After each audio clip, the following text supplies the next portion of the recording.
Jackson Kohler's on his way.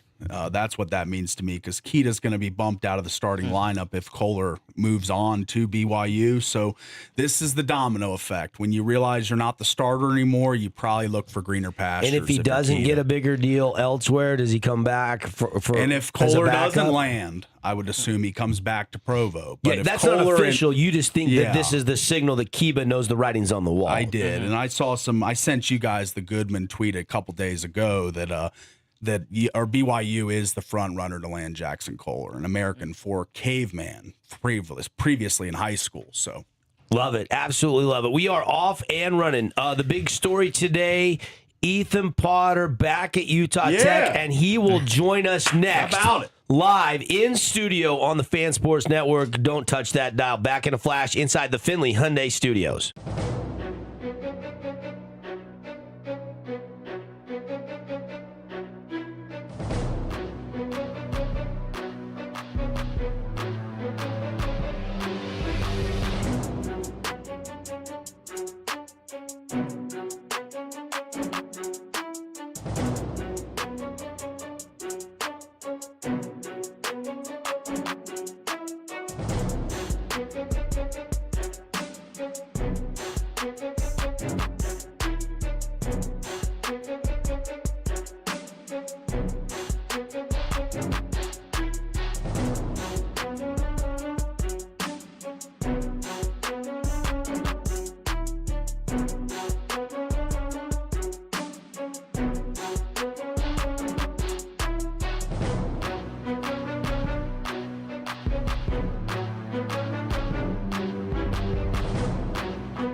Welcome back to The Drive on The Fan.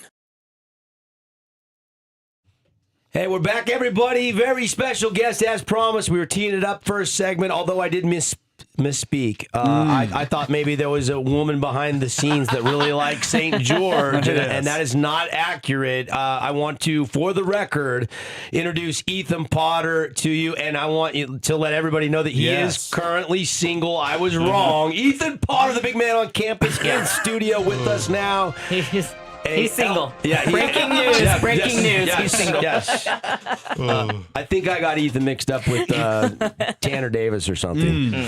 Ethan, congratulations on getting that fifth-year eligibility. I want to pick your brain a little bit on this. As a student athlete, you're seeing across the country a lot of people get that fifth year.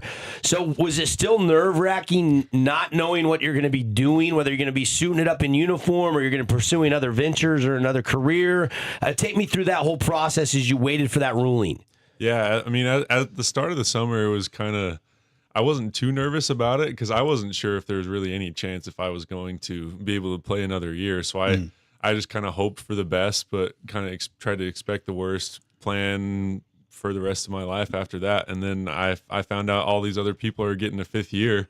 And the whole summer I was trying to stay ready just for basketball because I didn't know whether that would be coming back here or going somewhere else. But, I mean, it ended up being the best decision for me to come back here, and I honestly had the best, most fun I've ever had playing basketball this last year here at Utah Tech. So, really, what are the specific reasons as to why? I love hearing that, first of all, because I think Jake Schroeder and Tony and Brock, and of course the legend John Judkins. Yeah, I've known them for years, and I think they do an incredible job. They like to play their brand of basketball, and the one thing that Juddy really wants, and he's been very open about it on our show, is he wants an NCAA tournament bid. Yeah. And I instantly think getting you back with some of these other new recruits gives you guys a very good chance in the very first year in the Big Sky. Yeah. No, I think we'll. I mean, they already would have had a strong team even if I wouldn't have been able to come back, and I think I can help maybe push that over the edge a little bit. And honestly, the regular season won't matter as much as the tournament. I've been on teams in the past where when I was at UVU, we were first in the conference twice in my 3 years while we were there.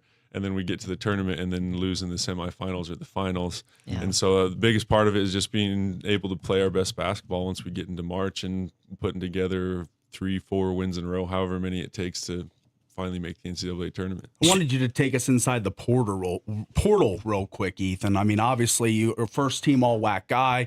You're probably getting hit up from every which direction.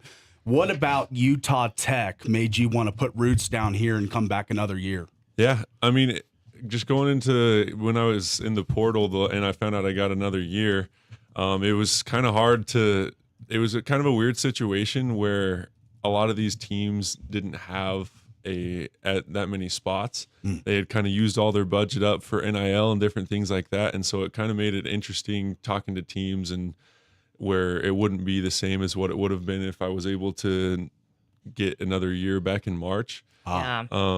So there's that. And I mean, while I was at Utah Tech this last year, just seeing the culture that they have here that Coach Judkins and all the other coaches have brought in, and just being able to have a good role here this year is, I mean, a big reason why I came back. How did it feel yesterday? We got the news yesterday. Yesterday was your first official, time on the court with your new teammates. Like, take me through that. Like, where was the excitement for you? Was there a lot of high fives, chest bumps? I mean, how was the chemistry? Was it there instantly? All that stuff. Yeah, no, I honestly felt like it. I've known a lot of these guys for a little bit. A lot of these guys have either played basketball in Utah or from Utah. So, and like 4 returners from last year. And so I think the chemistry's there at a good spot right now. It'll continue to get better. But I mean, I think a lot of the guys were really excited and we should have a good push for this next year. So you've just been living in St. George, just staying ready, just waiting for this to all play out. What specifically have you been working on? Any part of your game? Because you were first team all WAC. I mean, you led the team in scoring, you rebound it, you can pass it for your size. You're a gifted passer with good touch. Like, I don't see a weak link in your game. So what does Ethan Potter, push himself to get better at while you're waiting for all this to unfold? Yeah, honestly, the biggest part I've been working. So I was actually living back home, back in Layton, up north for the summer. And so I was training with a trainer that I know super well, and we were working on kind of my outside shooting, different things like that. I wasn't as confident in my three-point shot this last year, and I know my coaches wanted me to shoot more this last year, but I'll for sure continue to try and work on that and be more comfortable and more efficient from the three-point line this year. I like to hear that because you had 16.8 points per game, 7.8 rebounds, and he's going to try to shoot the ball more. That's a good sign for Trailblazer fans out there. You came to Utah Tech after 3 seasons at Utah Valley. You said this was the funnest year you've had. What was the difference coming down I-15 here that made it so much funner than your previous stop? Yeah, honestly, I feel like the role and the confidence the coaches had for me. I was a little bit frustrated at some points while I was at UVU, just kind of my role being sometimes I started for like 10, 15 games in a row, and then my role would kind of go back and forth a little bit while I was there. And I just felt like my teammates last year and my coaches had full confidence in me to help them out and win. So I just felt like playing 30+ minutes a game was the most fun thing for me this last year. And you scored 572 points last season, which set the Utah Tech single season record, if I'm not mistaken, in the NCAA era.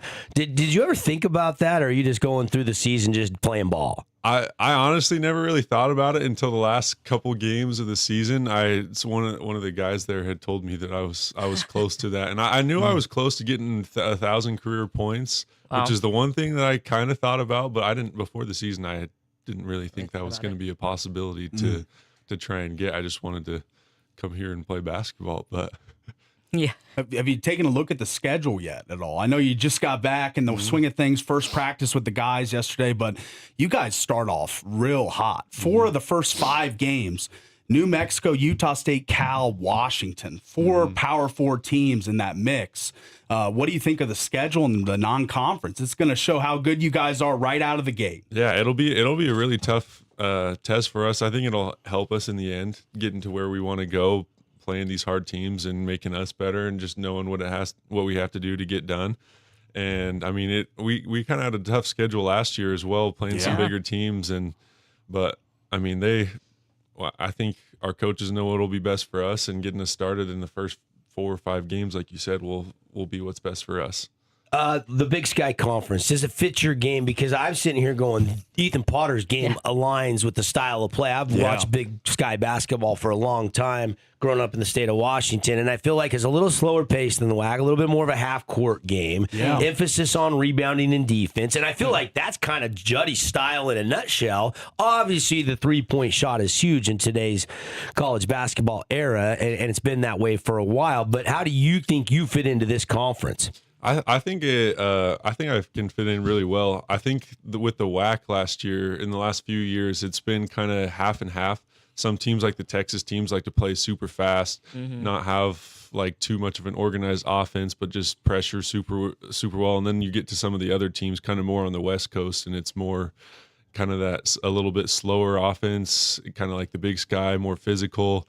And I think that's kind of helped me be able to play against both of those styles over the last few years. And I think there's obviously will be some adjustment just with playing these new programs, but I think I'll be able to adjust pretty well. Yeah, by the way, Paulie mentioned the schedule. The schedule just dropped. Yesterday. We knew some of the non-conference opponents, but the full schedule just dropped. So go check that out. UtahTechTrailblazers.com. Ethan Potter is back, ladies and gentlemen. Yes. And he is joining us in studio right now. Very exciting news, to say the least. If you're a fan of Utah Tech basketball, or if you haven't been to a game, you're going to be in for a treat. Who turned your head in practice? Was first day with the guys yesterday, any of the newcomers you just kind of took a little double take and said that was a nice play? Yeah, honestly, there's a lot of guys that I kind of had that with.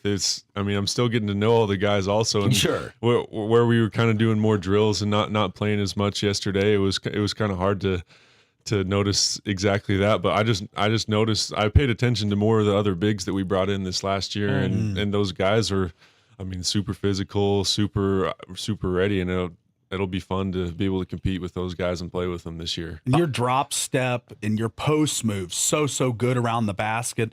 You mentioned you're trying to stretch out a little bit more, shoot a little more threes. Is that the biggest addition to your game this offseason maybe, or is there other things that have been improving as well? Yeah, honestly, just trying to work on everything, not necessarily work on just one thing. And I don't want to try and stay too one-dimensional, but I know what I do best, and so I'm going to try and do that as well as I can, and just kind of add some things there here and there to try and add some more. You've always had that scoring ability. We saw that last year. Ethan Potter ready to tear up the Big Sky Conference. Is there a team in the conference? Maybe you got a buddy that still plays on, or is there a team that you're looking forward to playing? We know about SUU. We know Weber State's going to be on our conference. Who on the schedule are you going to get up for? Honestly, the biggest are probably, like you said, I know it's probably the basic answers, but just SUU and Weber State. I grew up 15 minutes away from Weber State and didn't really get recruited there that much out of high school. And so I've played against them the last few years, and we had a really fun game against them last year in a 2-point win. And I think just being able to play them twice this year will be a lot of fun. What drives you? Is there somebody, is mom or dad? Do you have a great support system? Like, do you have like a coach off the court that's not your current coach? I mean, like, is there somebody that really motivates you, and what makes you tick? Yeah. Honestly, my family's been a huge support system for me. My brother's been a big reason why I play basketball. He played basketball. He's 3 years older than me. He played basketball at Snow College and at Westminster University in Salt Lake. And so he's been someone who's kind of pushed me over the last 10, 15 years of my life to become the basketball player who I am today. Yeah, my grandpa was also, he kind of got me started playing basketball as well. He was the head coach at BYU for their basketball team, and assistant coach at Nebraska back forever ago. And so he kind of coached me a little bit while I was growing up and got me to be kind of where I am today. So, but at the Thanksgiving family feast, you're still winning like a game of horse, right? There's nobody in your family can touch you. In horse, my brother might have me in horse there. He's a guard, so he's a little bit better of a shooter than I am. But if we're playing 1-on-1, I'm 100% taking me. Yeah, So. Taking him down low, right? He's going to try to enforce the no dunking rule in horse, because if you could do dunking, you could probably get him, right? Yeah, for sure. Oh my goodness, Ethan Potter live with us in studio. What is the aftermath? Like, how many texts, how many phone calls? Like, what was that like yesterday when kind of the news started to break online and everything? Honestly, I was just kind of seeing some things on Twitter, and there was just some excitement. I'd kind of told just like the people closest to me about where I was going, and I didn't know that I was going to come down here until about Sunday this week. So it's only been like 3-4 days, and so it's been fun getting to kind of talk to other people and tell them what I'm going to do. And I think there's just a whole lot of excitement from the people closest to me, because they know how much fun I was able to have this last year, and they know that this program's really like ready for another breakout year. Yeah. Tell me this, like, how big was John Judkin's smile I when he saw you walk into the gym yesterday? Yes. Right. I don't know. I think I've probably only seen him smile that big 1 or 2 times. So I love it. Did you walk in like, you guys play ball here too? Just a little bit. Just a little bit, yeah. Was there another school that was pushing hard, another couple schools that was pushing hard? Did you have to go through your agent on all that, or how did that work? Yeah, going through my agent for a lot of like the first few calls, and then once things kind of came more serious, schools would kind of start talking to me a little bit more.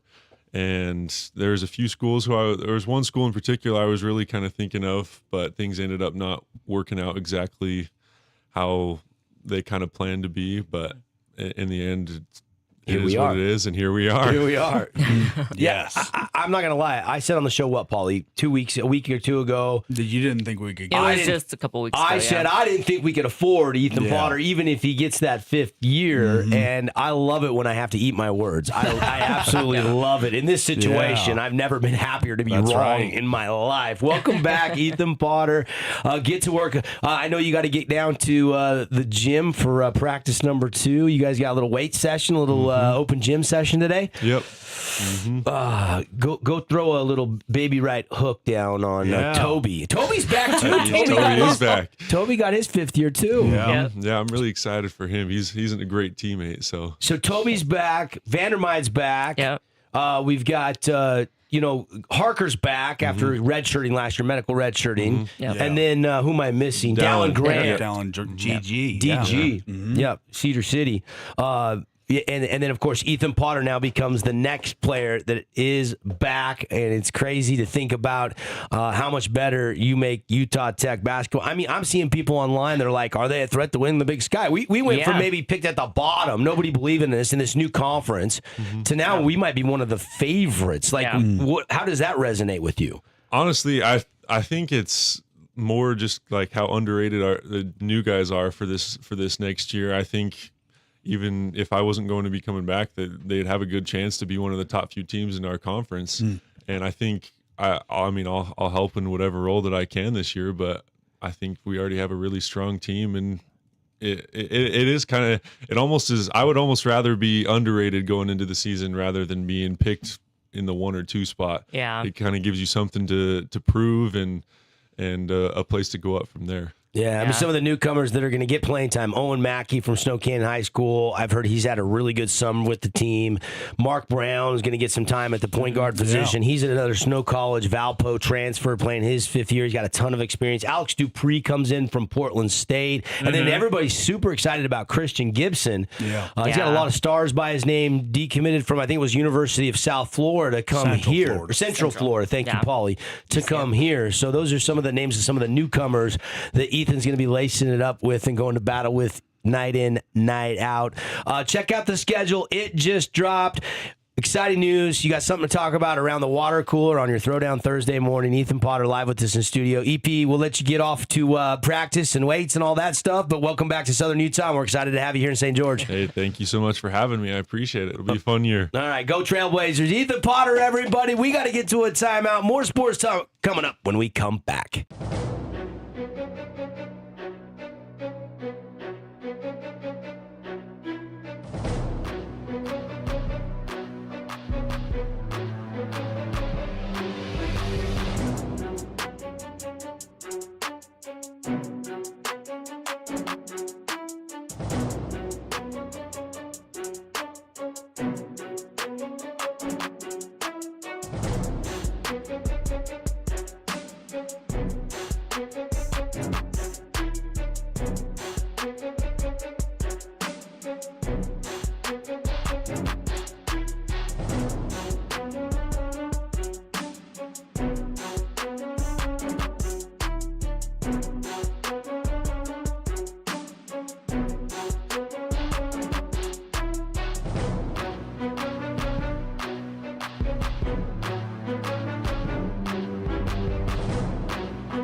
Welcome back to The Drive on The Fan.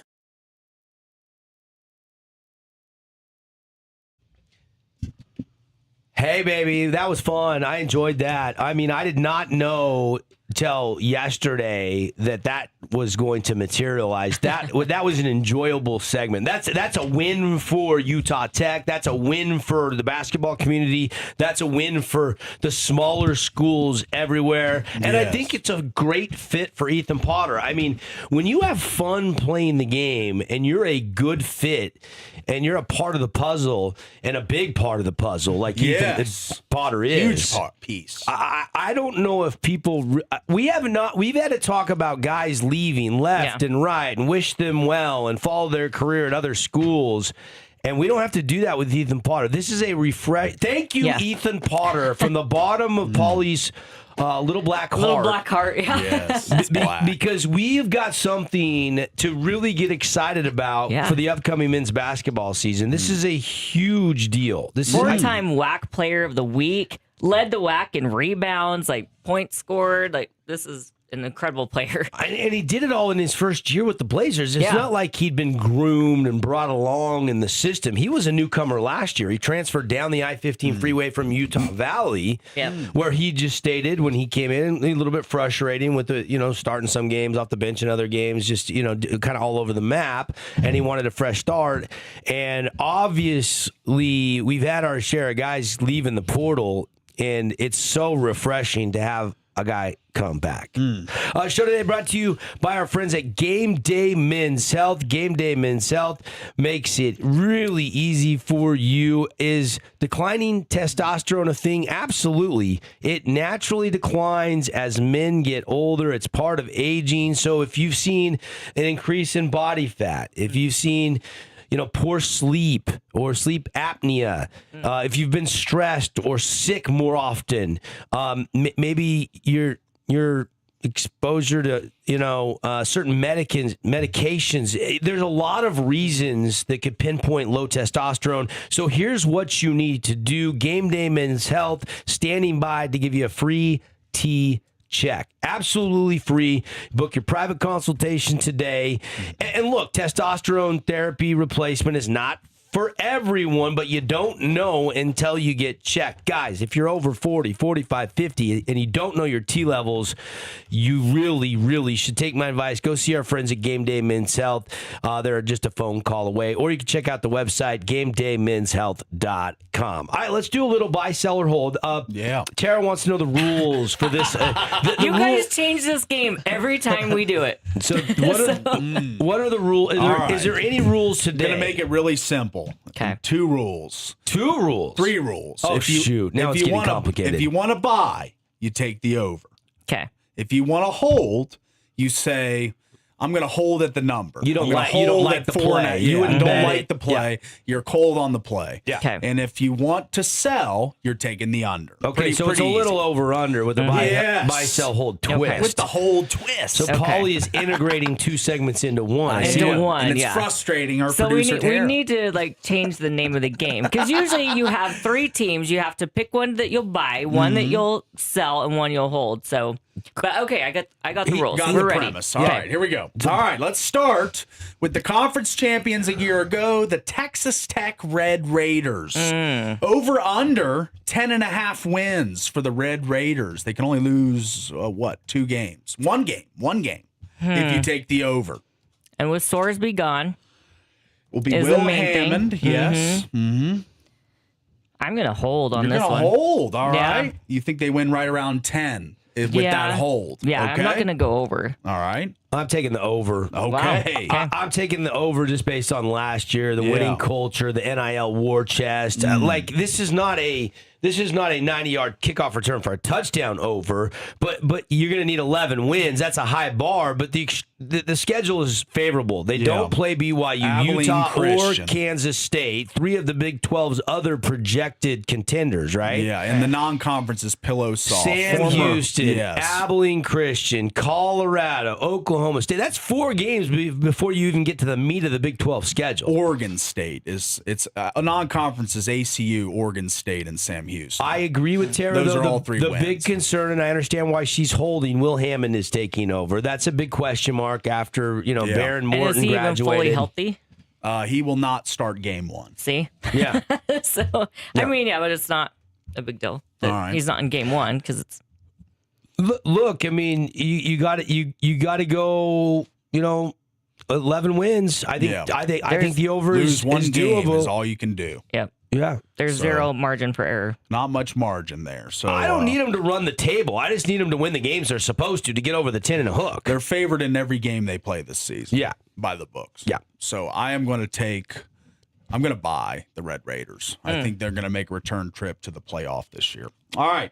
Let's go to the next team in the Big 12. That is the runner-up of last season. How about the BYU Cougars? Over under 9.5 wins. 9.5 wins for the Cougars. Only lose 2 to hit that. Buy, sell, hold, I pose. I froze because Yeah, I did too. I think I lean over on this one, but I think I'm actually going to At 9, hold. I'm going to hold. Ooh, Bear hold again. Bear is back. That's Yeah. huge. LJ Martin is back. That's huge. Those reasons I want to buy. Yes. BYU has a lot of guys back that saw snaps last year. About 62% of their production is back from last year. That's a pretty big number in today's college football landscape. And they went 11-2 last year. So non-conference is Utah Tech, of course, Colorado State, and Notre Dame. I think, yeah, Notre Dame's going to be their toughest one. the reason I hold is the Big 12 is deep. It is. And you just can't afford to stumble. They don't have a tough Big 12 schedule. They got Arizona. Yeah, Because they don't even face Texas But if you Tech. lose to Notre Dame, you can't lose another one. Correct. Right? So you that's the can't swing game. afford to stumble. Yeah. The bye is based on if you think they're going to beat Notre Dame. That's really what it is. And they're a top 5 team in the country. Because that's one loss if you think that, and they Some can only people have suffer Notre one Dame more. winning it all this year. Yeah, a lot of people like the Irish. So you either A, have to run the Big 12 table, or Yeah. B, Beat Notre Dame Notre and lose Dame. one Big 12 game. Yeah. I'm holding. I'm holding too. I'm going to hold 2. It's possible, but I'm not confident on the over, and I'm certainly not doubting it. But Yeah. I can't really take the under because of so much experience coming back, and there's a lot to like about On this team. paper, this year's team is better than last year's team that won 12 games. If you put a gun in my head and said buy or sell, I would probably lean buy. buy, yeah. If the hold wasn't an option, I'd probably go buy because If I think they LJ are. Martin is healthy all year, that is the X factor He for is. me because I think he's one of the first backs taken in the NFL in the first round next year. Like he's a top 10 pick in the NFL if you Yeah. ask me. Yeah, he's he was a second, low. he was only behind Lacey from Ole Miss. So he is regarded by a lot of people as one of the top backs in the nation. We're all 3 holding on the Cougars. All right, let's go It's to the just next a one. big number. Yeah. It is a big number. I understand. Let's go to the lowest number of all the teams I've got listed here. That's the Colorado Buffaloes. Dion recently subpoenaed to court, but he's got to coach a team this year. His over-under is set at 4.5 wins. Deion Sanders and the Colorado Buffaloes buy, sell, hold. By the way, he was not subpoenaed because he's in trouble. His It's son. his son. I yeah. know, his son. His son. But that's still kind of embarrassing Well, I to know. have get He served on must the. not have taught him how to spend his money properly. Yeah, it's so bad. Bankruptcy at age 20, whatever, is not good. Not good. All right. But I'm going to buy. buy the 4.5. I You will, think they yeah. get 5? Yeah, I think Juju. I believe in Juju. Yeah, Julian Lewis, Lewis yeah. returns for another season. Their Yeah. non-conference features Georgia Tech, who loses Haynes King, who was really good in the preseason in the NFL. Weber State plays the Colorado Buffaloes at Folsom Field, and Big Ten foe Northwestern. That's their 3. And then they do have a relatively tough Big 12 schedule. They play Texas Tech, Utah, Houston, 3 ranked teams in the Big 12 on their schedule. So Yeah, but the schedule is nasty early, and they might, with all these newcomers, you hope they don't check out. But Georgia Tech, Northwestern, Baylor, then Texas Tech early in the Big 12 schedule, that could be deflating for them by mid-season. Yeah. I'm selling. You're selling Dion. I need 5 wins, and I just don't see think... enough dependable wins on this schedule. They were only 3-9. Now they got to win 2 more games. They only have 5 returning starters. They got a new offense and defensive coordinator. I mean, the obvious win is Weber State, but Eric Kerr is going to give them heck. UCF at home, probably the other game you could circle. I just don't see a lot of guarantees in their schedule, and I'm saying under. Yeah. I'm holding on Colorado this year. You love Dion. I did. I took the win total in year 1 of Prime and won by a half game. I don't think I would wager again on Colorado this year. Really tough schedule. They do themselves no favors with the non-conference, playing an ACC and Big Ten school. Then they got Tech, Utah, Okie State, Arizona State all on the schedule, and Houston. I like Oklahoma State. Yeah. I think they're going to be good this year. All right. Well, that brings us to our next one. How about the Oklahoma State Cowboys as over under 6.5 for the Oklahoma State Cowboys, who were defeated in Big 12 play last year, 0-9. Can't be that bad. Nope. No. Can't be as bad as last year. Nowhere to go but up. But all of a sudden, 6.5, new coach. He brings in a lot of players with Tough him, including schedule. Drew Mestamaker, who Tara loves. I love. I'm buying this one. Oregon on the non-conference slate. That's basically an auto loss for Oklahoma State. I mean, look, everybody's saying they're one of the favorites in the country to bounce back in the Big 12. But I can't. From 1-11 to go to 7, 6 more wins than last year. Oregon, Tulsa, and Murray State, the non-conference. So and they got gimme wins against West Virginia, Colorado, I like that. UCF. Gimme wins. I mean, if they beat Tulsa, Murray State, West Virginia, UCF, Colorado, and Kansas, that's 6 wins right there. So where I didn't see it earlier, I could see it here. But the back half is brutal. Oklahoma or Texas Tech, Arizona State, Kansas, Iowa State. They're at Iowa State. Suck this year. They're at K-State. Yeah. They're at ASU in Tempe. So they do get Texas Tech at home. Yeah, but they'll be underdogs in all of those. And the opener against Oregon. Can they find 7? Yeah. I'm gonna hold. I'm not as confident as Tara is, and I'm gonna buy as in Oklahoma State, but I think they have a really tough schedule. They play Oregon at home in the non-conference. We're going to see just how good they are September 12th at 10 a.m. Mountain Time. Yeah. And then that'll be the precursor to the Big 12 schedule, which isn't very easy for them. Houston, Texas Tech, Arizona State. I mean, they got some tough games. I'm going to hold. I think you're underselling, though, because they brought, Caleb Hawkins and Drew Messamaker, and I think Eric Morris is going to really turn this program around. It's an interesting phenomenon. There's a lot of interest because a lot of people want to see how does an FCS coach and all these players make the jump, or a smaller school. Texas. North Texas, they're a smaller FBS. They used to be FCS. Number 5. And take the entire roster with them. They got 20 plus guys coming. Yeah. Signetti did it with JMU. Green. Exactly. He pulled all his guys from JMU to Indiana. Instantly have what, Paul? And they just won the Natty. You instantly have chemistry and culture because all those guys already believe in your culture because you got the job. So you won at your previous stop. So I am taking the over. I agree with Tara. Yes. I think they are going to win one of the big games that they need against Iowa State, Kansas State, Texas Tech, Arizona. They're going to upset somebody along the way and get over that 6.5. Yep. All right. So you guys, I'm holding. You're both buying. All right, last one here is the Utah Utes. Over under 9 wins. 9 is the number. Ooh. You can push if you hold. This is the only one that doesn't have a half. So if you want to hold, you can. I'm buying. I'm buying. You're buying. I'm buying too. I am buying the Utes over 9.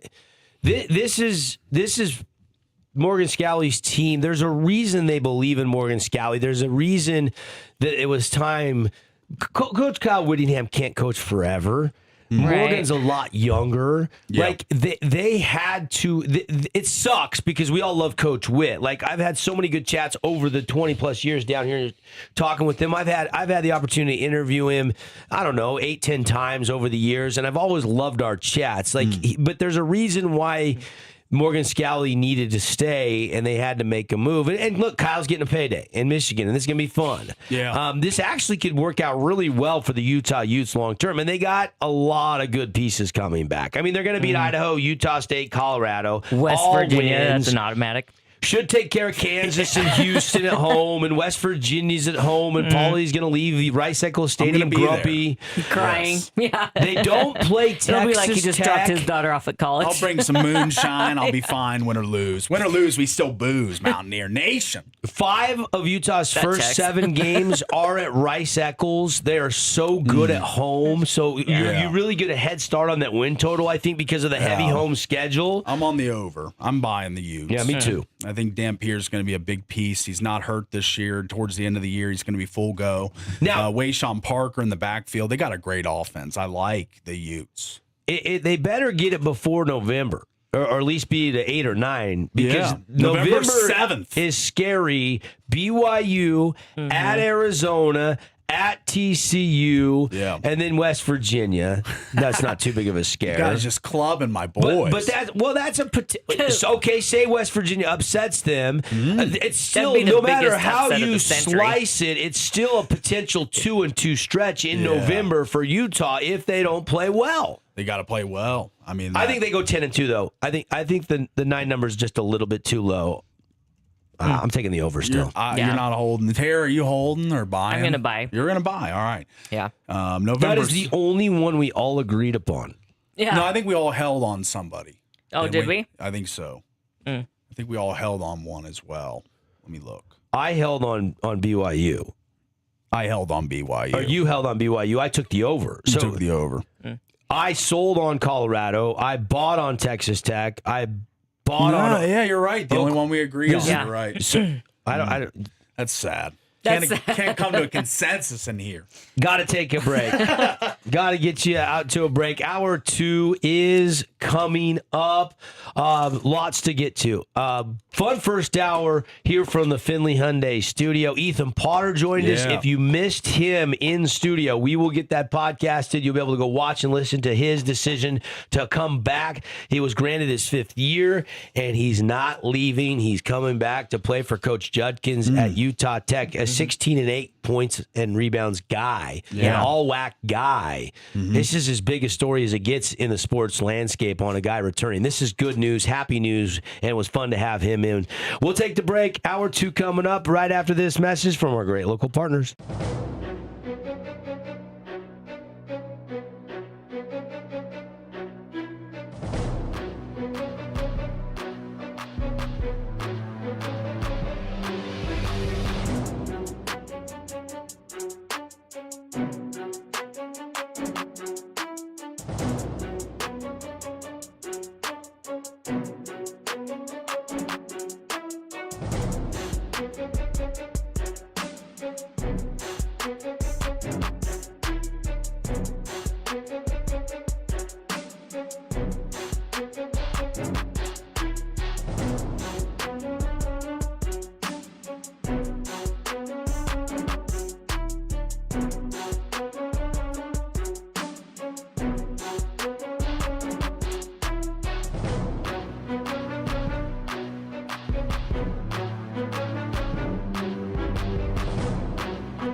Welcome back to The Drive on The Fan.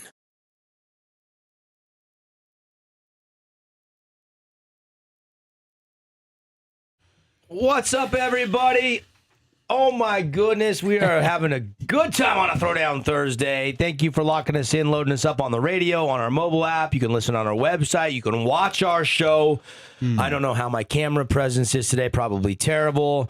I don't even know if I'm centered on this You're stupid looking camera. good. Your but, sunglasses. You're the cool guy. Oh, I don't have my sunglasses on. Yeah, There but you go. Oh my gosh. Okay. Yeah. Cool guy. Ooh. Paulie, He wears his sunglasses. put your at night. sunglasses on, Paulie. I haven't right now. They're in this car. Mine are too. Fine.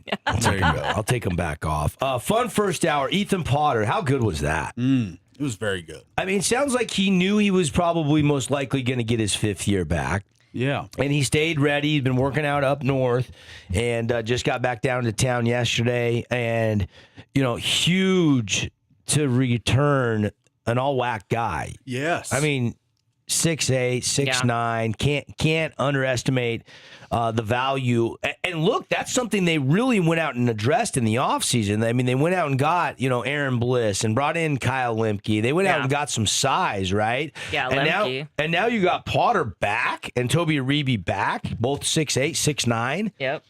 This is a very athletic team, but they've also got a little bit of size. This looks like maybe on paper a better team than last year that featured Noah Belonga and Madiba Owona, and the list goes on and on. I'm going to start Chance naming the hero guys. Trujillo. Yep. Yeah. So that was fun. If you missed that, again, we will get that podcasted. We'll get it out on our socials. We'll get it up on our website, all those things. So that was fun. One of the other big storylines out there this morning is Kiba Keita is now in the portal up at BYU, and we don't know if he's just testing the waters. Yeah. We heard Ethan Potter say, hey, some things out there, talks fell through. A lot of teams have the roster set, or their NIL money is mostly spent. Yeah. Like, how much more NIL money can Kiba Keita get than he's getting at BYU in the portal this late? I don't know. It's going to be interesting to see where he ends up, but he's kind of a raw offensive player, and I think that him entering the portal, I said it earlier, kind of signals that Jackson Kohler may be planning to come to Provo. We've seen the tweets from Jeff Goodman saying that BYU's the front runner, that they've been in talks with him for a while now as he's been trying to get this injunction like Ethan Potter got, and it was granted to him. He is officially in the portal. His agent, Andrew Goads, tells On3 the 6'9" senior averaged 12.5 points and 8.9 rebounds for the Spartans last season. So he is officially available. So who's going to get him? I don't know. They say his top 4 of teams is Kansas, Kentucky, Louisville, and BYU. So some big guns in there. So the return to Provo is not.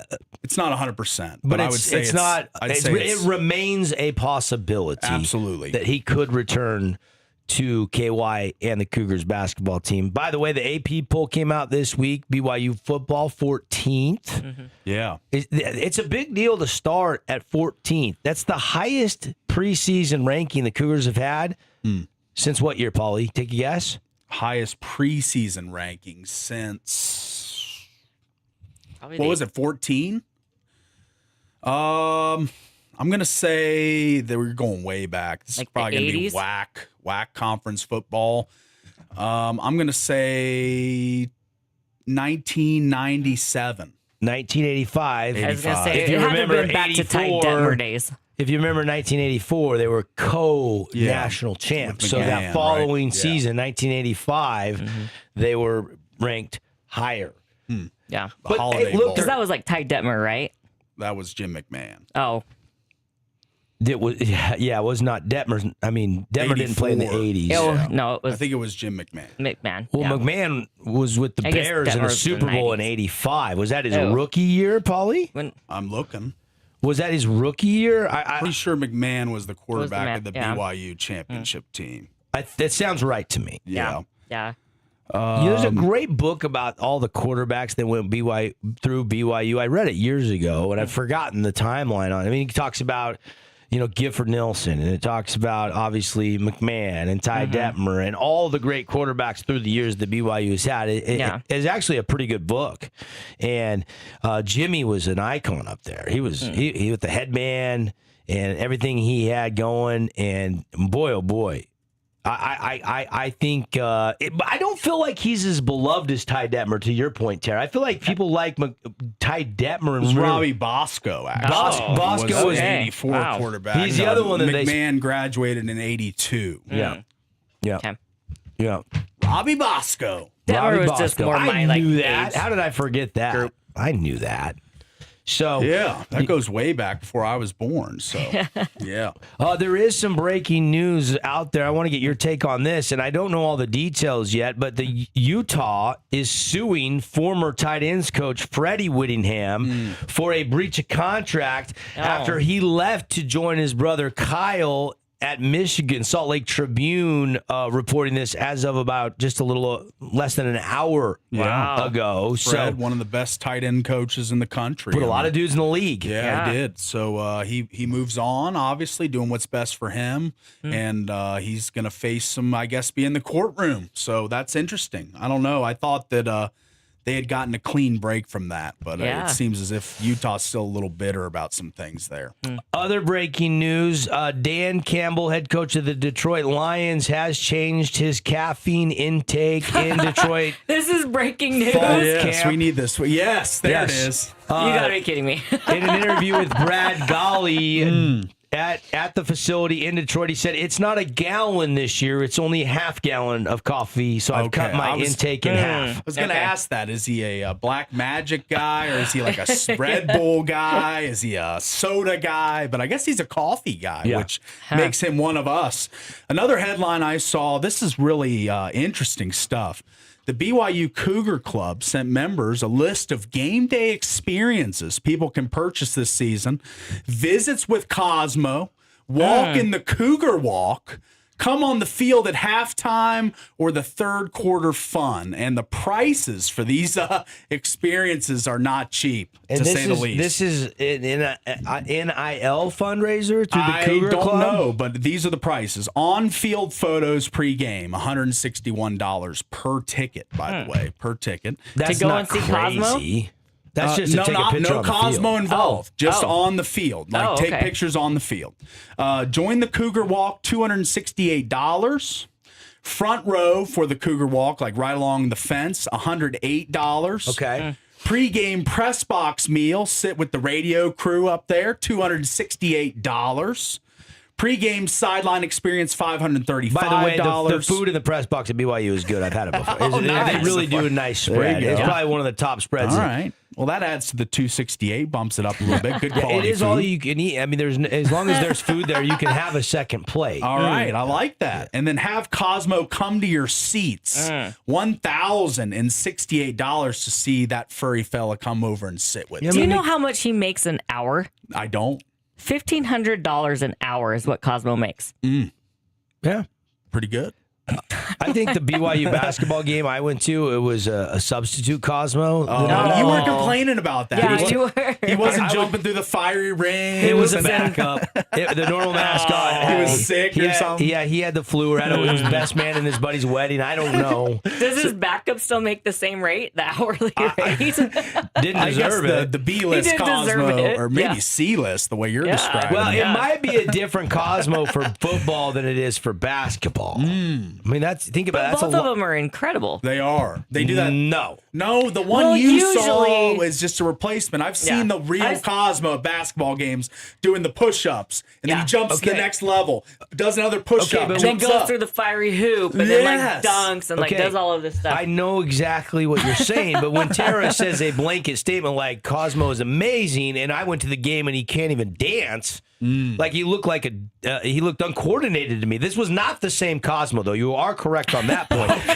But I hadn't been to the Marriott Center to a basketball game, and I went up to the BYU Arizona game last year, and that had to be a substitute Cosmo. Yeah, he flew up on the private jet. It was one of the one things that you talked about was kind of a declining factor of the game, because the game was great, awesome game. The environment was insane. You were complaining a lot about Cosmo. Well, because you two were hyping him up in the last game I went to. He was one of the best mascots in the country. Yeah. When it's the real mascot. Well, when do we know? Okay. I mean, you just must have... Will the real Slim Shady please stand up? He must have saw you and just was like, I'm out today. I'm punching out. He must have been sick. I don't know. So how much do you watch mascots? Like, how are you a mascot? Where do we stand on the mascot heads for the pep rally pit stop? I would love to pop one of those babies on. Once we get to Region 9, we can make it happen. His inner peaches is coming out. It's going to be harder to get, like the mascots from like the traveling teams. Sure. I understand. Well, that is something we're working on. And yes, Region 9, we will make this happen. I like this. Mascots are huge. I don't know why you don't like mascots. What's the Seattle Seahawk guy, Blitz or whatever? You like him? Well, it's 8:10 and you're going off about mascots. Like, when did you become a mascot? I'm a mascot connoisseur. When he found out they made $1,500 an hour, he's gonna start I'm quitting this gig and I'm going to be Cosmo. He's going to be a little fatter than the average Cosmo. But. Tara, put it on the poll. Do our listeners want more or less mascot talk from Paul on the show? Let's see what the people say. Can we put that on the poll? Yeah. Okay, thank you. Give him the text line. Because I feel like we're wasting a little bit of time. And people are like, I don't care about the I mean, when you go and you experience the game day, yes, it's part of the experience. I'm not discounting the value of a good mascot. It seems like you've been scorned by former mascots. You just did Cosmo steal your girlfriend in high school Blitz or something? not sign Boston's autograph book as a kid or something? The Jazz Bear and Rocky are the two best NBA mascots, and I know both of them personally. They're great guys. Personally, absolutely. Let's get them on the show. Yeah, get them on. So Rocky, I do have Rocky's number. Rocky. If you remember, Paul, I don't know if you were here. You got Rocky's number or the real guy's number? Well, he is the real guy named Rocky. Yeah. Hey, what's he in your phone? Rocky? Ken. Oh, okay. His name's Ken. Okay. Yeah. And then when you put the business name, you put Rocky. Yeah. Like under the other little line there, business name. Did you know that the house is his picture like just his mascot picture? So I don't know if people realize this, but when we did the grand opening. When we did the grand opening for the House of Jump in town, Rocky Ken was the original owner of House of Jump. Oh, really? Yeah. Oh, really? Okay. He's originally from Wappa Valley. Oh, wow. Okay. Yeah. So I know about mascots. I just think you're overblowing this conversation. All right, week 2 in the NFL preseason night starts with the Raiders. It gets underway tonight. Yeah. Raiders play at the Houston Texans. CJ Stroud, big blow. Didn't they play all season without Tank Dell last year? Yes. Now Jaden Higgins, their second-year guy out of Iowa State, who is a wide receiver number 2 projected for the Texans, out for the season. Brutal. With an injury, and they play tonight, and a lot of people are circulating around the internet wondering if DeAndre Hopkins might be a guy that they might place a call to, because he is still out there and available on the market. He was coaching at Georgia Tech, DeAndre Hopkins. Until he gets a call from CJ Stroud saying, I need you back, D-Hop. Exactly. Yeah. Right now, kind of tied up with coaching. That game is on ESPN at 6 o'clock tonight if you want to watch some preseason NFL. San Francisco, San Diego Chargers, LA Chargers, they are 10 Eastern, 8 Mountain Time. That game is on NFL Network tonight. So you got the Chargers and the 49ers. Then tomorrow you got a bunch more games Saturday, and then you do have one Sunday night game, and it's the Titans and the Seahawks on Fox at 6 o'clock. So most of the games are on Saturday in preseason in the NFL this week. Yeah. All right. And then next week I think they all finish up by Thursday or Friday, and then they get a little time off before the start of the regular season after Labor Day. Okay.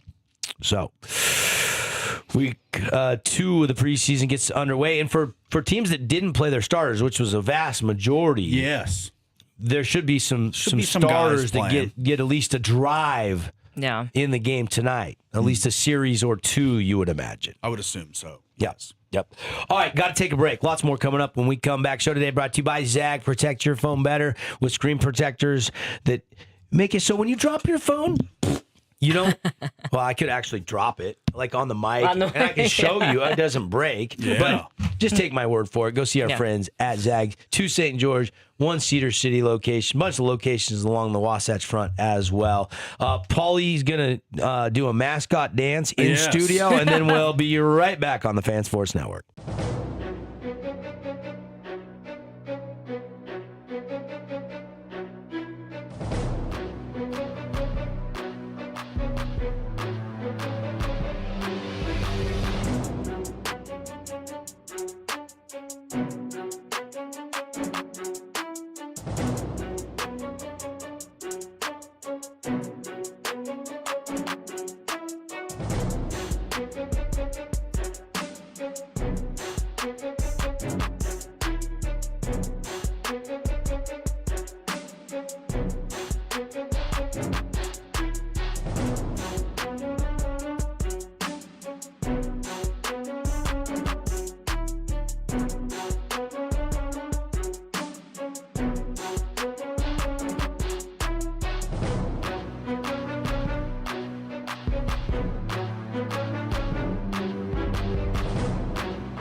Welcome back to The Drive on The Fan.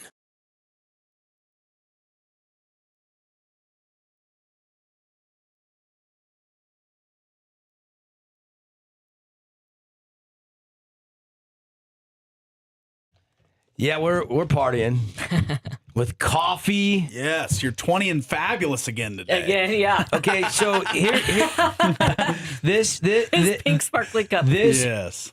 is when you lose like 6-7 coffee cups in the last 6-7 months. I don't know where they all go. I think I left one at Texas Roadhouse when we were there a week or two ago. I just keep losing them. Yeah. The cap on one broke. I spilled it on somebody at the office, and then this has just been sitting at my house. My daughter Lucy doesn't drink coffee, and she turned 20 this year, and her friend gave her this cup, and I'm putting it to use. Yeah, it's good It's that a you're putting it to tribute use. to Lucy Pop. I never see the one I got you from the Super Bowl. I never see that one. You never bring it in, that purple cup. I don't know where it went. Oh, no. See, that's why. It's got to be buried in the drawer with all He the. must not like it. Well, He there's- doesn't like it. Well, no, I love it. It's a Super Bowl emblemed. I Yeah. know exactly what I love it. I just don't know where it went. It's like, so what I love it happens? so much I lost I it. lost it. Yeah. Okay, I will find it. It's not lost. It's probably like You better Seriously, come I got in it with for it him tomorrow. 2 years ago, and I haven't seen it once. yeah. That I can see where you're coming from on Yeah. that. Yeah, That's a coffee cup. when you give a gift, you want to see somebody use that. Yeah. I Yeah. will make an effort to find that just for you. All right. It'll make me feel better. There you go. There you go. I don't know how many people are excited about the golf playoffs, but I am. I mean, we live in a golf mecca here. Yeah. This it doesn't feature any Utah golfers. There's no Zach Blair. There's no Tony Finau. We don't have, Patrick Fishburne in the field, but we have the top 50 in the FedEx Cup points. I mean, you have 50 guys. This kind of is going to feel a lot like a signature event. There's a huge purse. There is a lot of pressure on these guys, and you're trying to get into the top 30 and make the Tour Championship finals, right? So, like guys like Michael Brennan, who won just 2 weeks ago, is sitting at 49th. Can he jump up into the top 30? Can he stay hot right now? There's storylines everywhere. The first tee times are just getting out on the course. Justin Thomas and Sahith Theegala are on number 2 tee. They played one hole. So this is just first round early on. Bob McIntyre, Ricky Fowler are in a group today. There are twosomes today.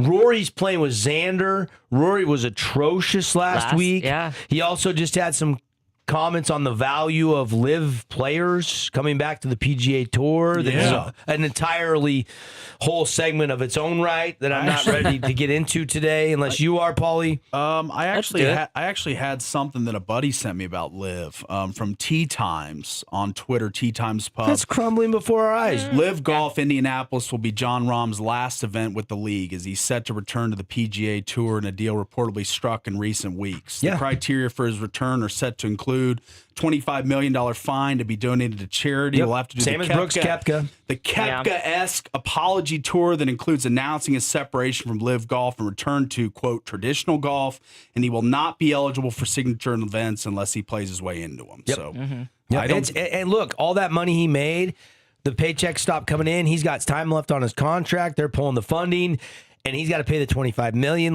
This did not become as profitable as John probably originally thought with the PIF pulling the funding. yes. So, and Rory, look, I've said there's only 4 guys the PGA Tour misses, and John Rahm is one of them. Yeah. Yes. Koepka, Dustin Johnson. I think you can make a case for, some of the other guys like a Waco Neiman, like a Patrick Reed, but there's only a few that the PGA Tour really misses that are draws for fans. And John is one of them. Yeah, John he's a is one of draw. them.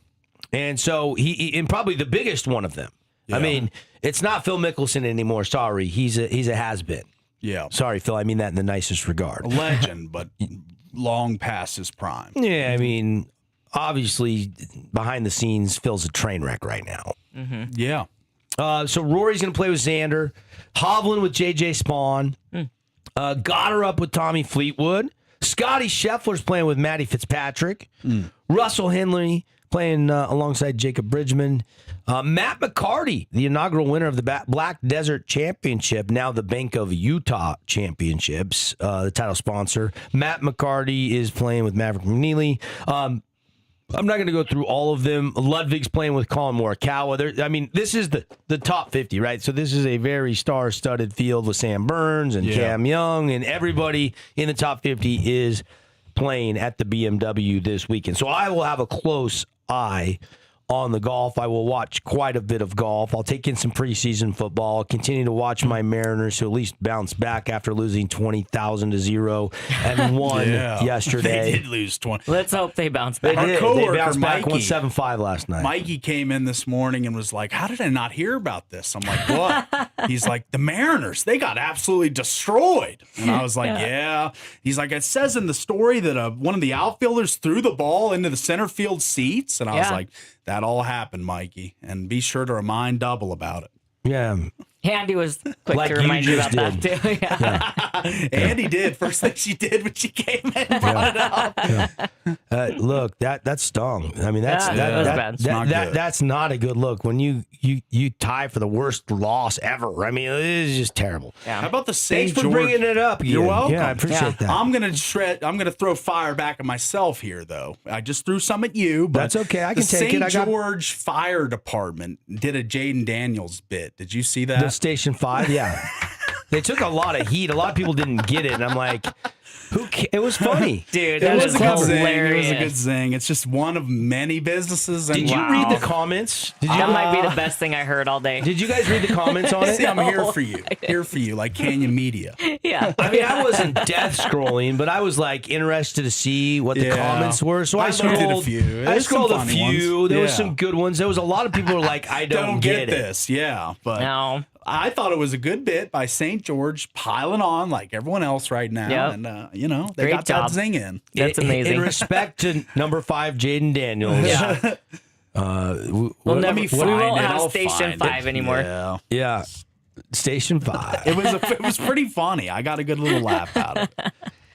I know there's some F1 fans out there, right? Yeah. Did you see the story out of F1 this morning? Is this a big headline that Max Verstappen ends the speculation? He has signed a new deal to stay with Red Bull Racing through 2030. This sounds like a big deal to me for F1 fans. Yeah, I mean, I'm not as huge of an F1 guy as most. But how many races have you watched? I don't watch many. I think I've maybe seen Like, bits I and watched, pieces like- of 3 or 4. I like watching the walk. I think I Yeah. watched the Vegas one, and that was it. Yeah, I've watched both the Vegas races. I watched the movie. That was really good. You like There you Brad go. Pitt, don't you? Henrik, our amazing camera guy, is a big F1 fan, though. Yeah, he is. yeah, I mean- Caden is too. Yeah. Yeah, and that's true. look, Antonelli is dominating right now, and people were wondering if Verstappen or a Lewis Hamilton or somebody can get back in the F1 title race right now. A lot of people that are following this, they're back from summer break. They got the Dutch Grand Prix coming up next, and now Verstappen is locked up through 2030. So that's little news and notes. I know there's some F1 fans out there. I know it's well attended in Las Vegas. Yeah. Yeah. So there's that going on as well. That 5-team deal with I don't really want to get into this, but Peyton Watson goes to the Cavs. Max Strus goes to the Clippers. Kind of that's the headlining of the NBA trade recently. So if you're a big NBA fan, Watson gets a new 4-year, $88 million deal. Yeah.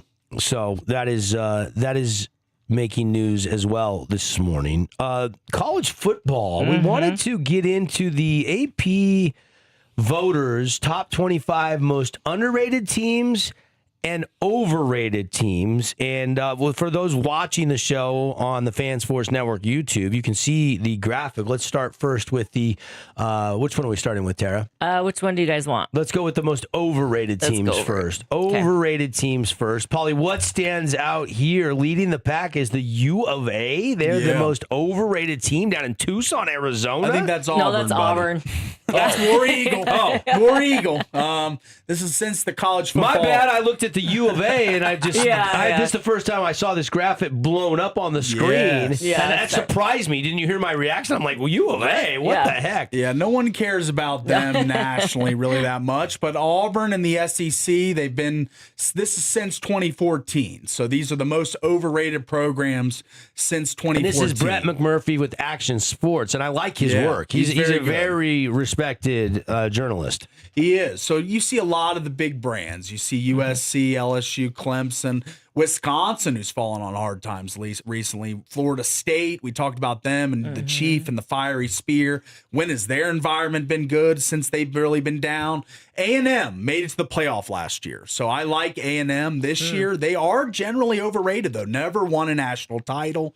And then another team that's never won a national title at 8 is Oregon.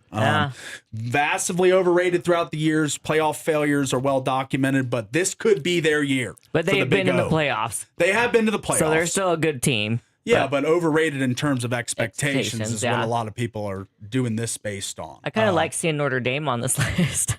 I'm surprised Ohio State is on this list. There, yeah. I know. I'm surprised by that, too. That kind of doesn't make sense. 24. So sometimes the most polarizing team. Between 2014 and 2026, I'm sure they were overrated at some year in that stretch. So, but these are the teams that are most often overrated by the AP pollsters. So I agree with a lot of the list. You see North Carolina and Bill Belichick there. Yeah. I know he's only been there a year, but they've been massively overrated throughout the years. Miami, a team I love this year. Yeah. The U has been down for some time, but they made their way back last year. Let's see if they have another good year. Texas, I love seeing them on this list. Horns down for the camera. I just not a big Texas guy. Kansas State, they've had some good and bad years. Surprised to see them on this list. Why are you hating on Texas? Not a big Texas guy. Like, where does that stem from? Like, why all of a sudden in the last year or two? Is it Arch? Is this Arch Manning? Like, what do you got against Arch? Because he couldn't pick who he was born into, what family. You didn't have a choice what family you were born into. Yeah. Now, I'm not saying that it's all his fault. I've never really rooted for Texas. They've been a Big 12 combatant with West Virginia. Their fans are not cool. They're very uppity. From the ones I experienced in Morgantown in 2014. Wow. So he's I'm going not a back big Texas 12 fan. years ago, there was some unruly fans that had a little too much to drink, and Paulie holds a grudge. Just snooty and kind I of guarantee uppity. Paulie had his moonshine pregame, so he was probably pretty uppity too. I wasn't uppity. I was wild.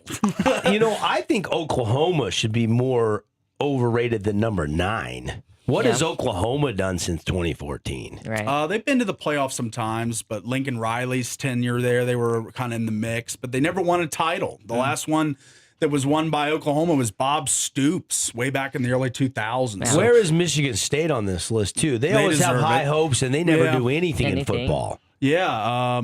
Who was your boy? Kenneth Walker the last time that Michigan State was good. So, a lot of teams I think that should be on here that aren't, but and having teams like Georgia and Ohio State and Notre Dame and teams that have continuously been in the mix, I don't really understand that ploy by McMurphy here. I don't either. But when we take a look at his underrated teams, I think a lot of more of those make sense because these are teams that have risen to the top of the competition in their respective leagues or the country, referencing a few teams.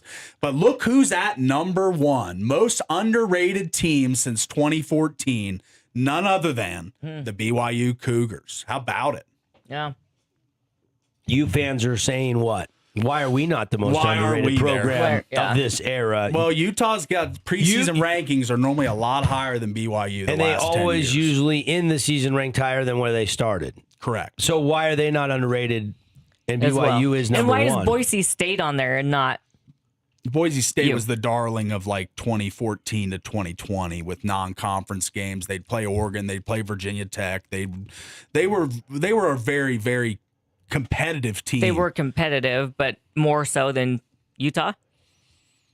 Yeah, I don't think it's apples to apples. Like you see, it's not apples to apples. If BYU's 1, you see Western Michigan on the list. 2020. It's Western Michigan's on the list. Navy's on the list. Like it's not all big power schools. My point is, if BYU is the number 1 underrated college football team since 2014. How is Utah not even on this list? Yeah, that doesn't make That's much what I'm sense. saying. That loses credibility in this list for me a little bit because they are always unranked. Like, I mean, if you go back to the 2014 season, I just looked it up. A perfect example, they were unranked in the preseason and they ended the poll 21st. And they've done that multiple times. Yeah, they're a classic overachiever with Kyle Whittingham as the head coach. So they win more than they're projected to. Gary most Patterson, TCU at 7 also stands out to me. I might put them higher. Seems like they always have a good football team. The Horned Frogs always get after you. They always have a good offense. They put some quarterbacks into the league. Andy Dalton. They've had some good What was players the over the kid? years. Duggan. He was pretty good Max for them. Max Duggan. Duggan, who went to the national title. He was a good player. I for do Sunday like Dykes. Iowa number 4. I think they win a lot. They get dismissed nationally, but then they always win 8, 9, 10 games every year. So that to me is an underrated team. And U of A is on one of the lists. It is this list. Arizona, one of the more underrated teams. One of the only Big 12 teams other than BYU on this underrated list. Look, Indiana, Houston, UCF, Texas Tech. I didn't see those. Indiana three. just won a national championship. They should probably be number 1 if you're looking at recency. Yeah. I mean, they went 16-0 and won the national championship, and yet they're behind BYU. And they were around, 20 in the preseason poll last year? They were a top 25 team, but they were not even right around Secret's the 20th. out on Indiana. They're not underrated anymore. But they were going Since into last year. They were they are. ranked, I think, 20th last But year. 2026, I mean, I think still people. But I still agree with them being right there at number 2. People doubt BYU still. I don't think many people doubt. Well, Cignetti no, because and Cignetti Indiana. just won it all. Yeah. Yeah. I mean, overrated teams to me are like Texas, Notre Dame, Oklahoma. Underrated Utah, BYU, TCU, Iowa. Those are the underrated teams from my perspective. But my list is going to be different. Your list is going to be different. Everyone's Brett's list is. is going Yeah, to be. It's a Brett. list. Yeah. Until August 28th, when we get that first college football game. Or no, 29. Is there one game on that 28th? On the 29th, there's No, 2 there's games. the Friday night games. Oh. There's a Big Sky game on the 28th, if I'm not mistaken. So the college football season really kicks off on the 28th in my eyes. I think it might be like UC Davis or Cal Poly, or I think somebody's playing on that Friday night slate, if I'm not mistaken. I don't have the schedule up in front of me.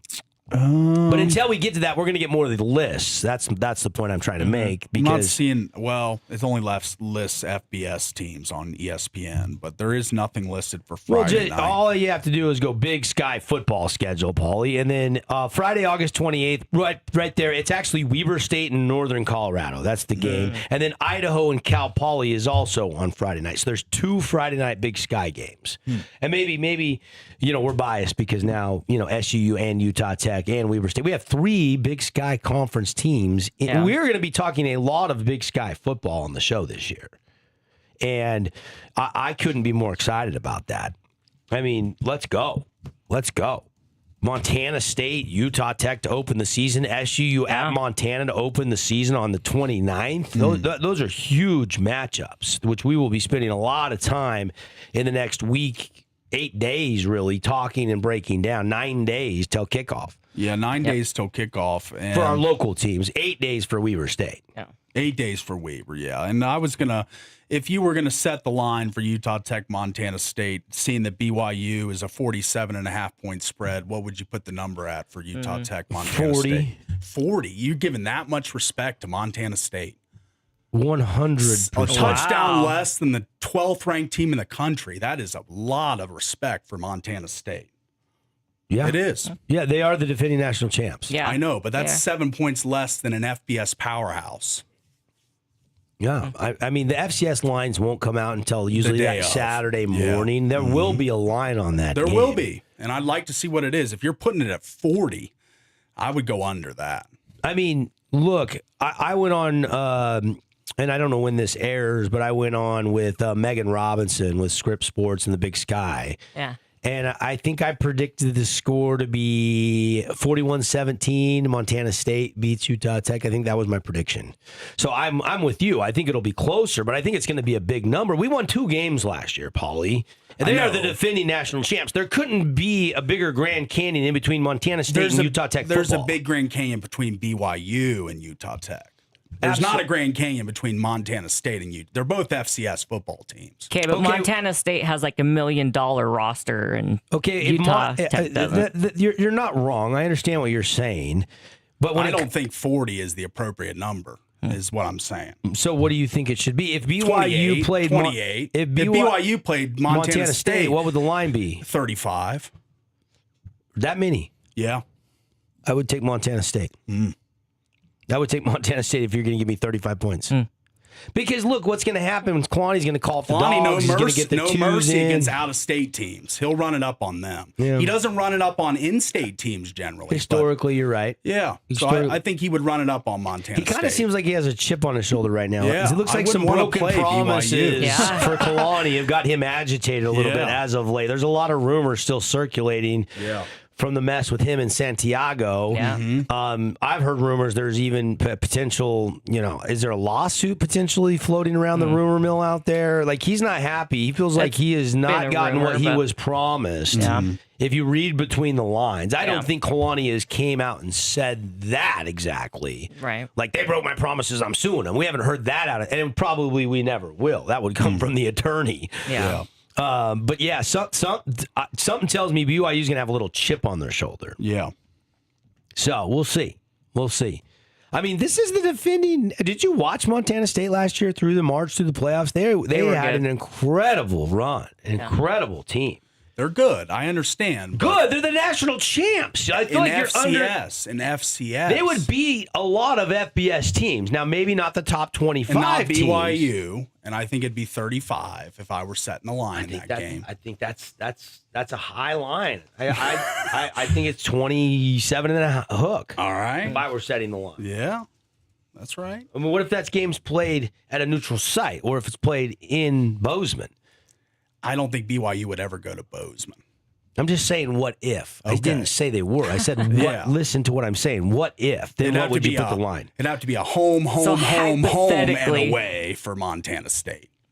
We got to take a break. All right. We got to take a break. College football is in the air, baby.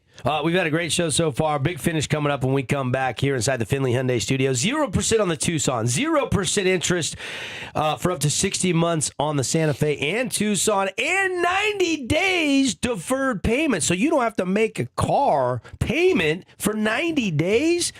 Think of the cash you can save. The interest you will save. Zero is still zero last time I checked. It's the back-to-school getaway sales event going on now. Off exit 13 at Finley Hyundai.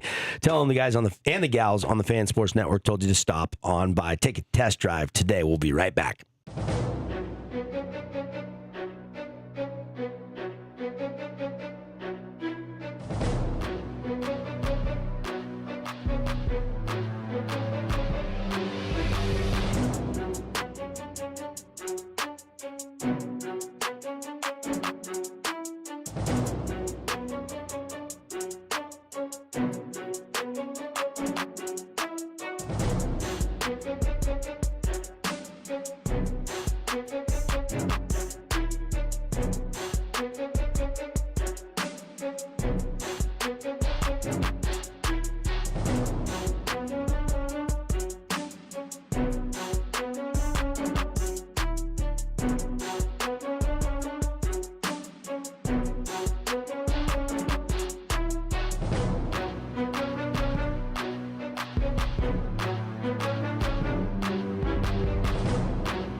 Never sold out. Always FR. Good in the break content. Free. I am baffled as to why, in this conversation continuing the break, as to why Paulie thinks so lowly of Montana State. I just don't think we need to be afraid of them. You know, you're talking like this is going to be. They are the defending national champs. What more do you need to hear to not respect and fear a team? They won the whole kit and caboodle. That's right. But if they're so good, why don't they play FBS football? That's my question to you. JMU, they dominated the FCS for years, bumped up at the first opportunity.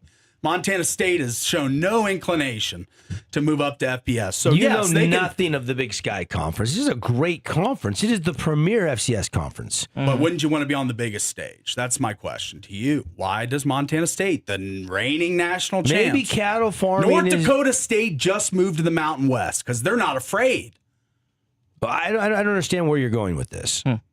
You want teams, all the teams that win a national championship, to just jump up a classification? They've been dominant in the FCS ranks, and I know that for many, many years. So why do they have no inclination or no want or desire to move up? Paulie, they did. In 1956, they were an NAIA school. And then in 76, they were a Division II school. And then in 84, they went to the FCS. So they've been in the FCS for almost, what is that, 40? Do the math for me there, Tara. I don't know. 84 to 2026. Do the math. I can't. You don't make people do the. You can't do the math. I'm not a big math guy, but I know it's a lot of years, multiple 16 decades. plus 26 is what? 42? No. 16 plus 26 is not 42. 30. Yeah, you're right. Oh Sorry. I thought I was the bad one at math. No, that's me. That's me. And I'm too tired to calculate right now. I sucked at math in high school. Yeah, so did I. Geometry, like algebra, that's not numbers. What is that? I don't know. I did a Calc 150 class at West Virginia. Probably failed that. Probably showed up sure. 4 times. I mean, I remember Montana State winning the national championship game in overtime. I mean, Tommy Malott was the Walter Payton finalist. Yeah, he was a good player. Like, I don't know why you're not respecting Montana State. We have the I'm just saying we don't have anything to be afraid of. Because this is not. We won 2 games this last isn't year. Utah when SUU played them and got a whole bunch of guys injured, played 4 quarterbacks. That's not this. This is an FCS football team, the same division of football as Utah Tech. But they are the best in the FCS. We don't need to look at them like they're high and mighty, though. I mean, just because they're the national champions, and they have a much bigger budget, NIL money to bring in players and stuff, and that's why they stay in the FCS, because their budget goes up every year because they're national champions. They win a lot of games, and so it brings in a lot more revenue. They've won 4 national championships over the years at different levels. We've never won. I mean, we've won some JUCO Rotary Bowls. Well, if you were motivating the team before the game, they'd get smacked because you're putting them on this pedestal, Montana State. At the end of the day, I'm not saying the players are scared to play them. That's not what I'm saying. I'm just saying you're giving no respect to the reigning national champs that are coming to St. George. I think it's very exciting for fans.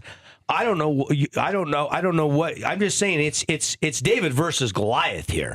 We are probably. I say BYU Utah Tech is David Goliath. It is not Montana State. It is. The whole freaking 3 weeks of the season are all David versus Goliath. Montana State and BYU are all David versus Goliath.